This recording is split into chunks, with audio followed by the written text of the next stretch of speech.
Am I wrong for protecting my dad's money from my mom? In 2020, my father was diagnosed with dementia. After some deliberation, it was decided that I, being his firstborn, would become his pa for both his health and welfare and his finances. At the time of his diagnosis, he was employed, and I managed to get him a nice buyout of his contract, which I nestled away in a savings account for him. He is now of pensionable age and get a full state pension as well as other benefits. Dad is divorced, but him and my mother have a goodish relationship. Recently, Mom has started doing the cleaning for Dad and taking him shopping once a week, which she gets paid for. However, Dad has been showing her his bank accounts, and now Mom feels she should be entitled to half of his pension and some of the lump sum he received. Mom always has some sob story to get money out of him whenever she goes around to clean. Last week it was 2 new tires, that's $250. The week before it was piece $200 for shopping. The list is endless, and he always hands her over the money. She is now also of pensionable age and gets her state pension, but is left quite short at the end of each month. I appreciate that Dad wants to help her out, but an outrage that Mom thinks she is entitled to half of his pension and is demanding to know how much money he has in his accounts. My brother has now asked if Dad can pay half the airfare to get her over to Australia for Christmas. I have said,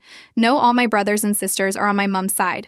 Think that it's only right for Dad to look after her. Dad, having dementia at times, is blissfully unaware of what's happening, although he is adamant he wants to help her out. My worry is that down the line, when he inevitably gets worse, he's going to be broke and not able to get even the basics he may need for his care. I have said, no, she's not having half of his money, nor is he paying for her to go to Australia. I'm also on the edge of telling her I don't want her cleaning for him anymore, as every time she goes round, he seems to end up worse off. Am I the arshole for being the only one that thinks his money should be for him?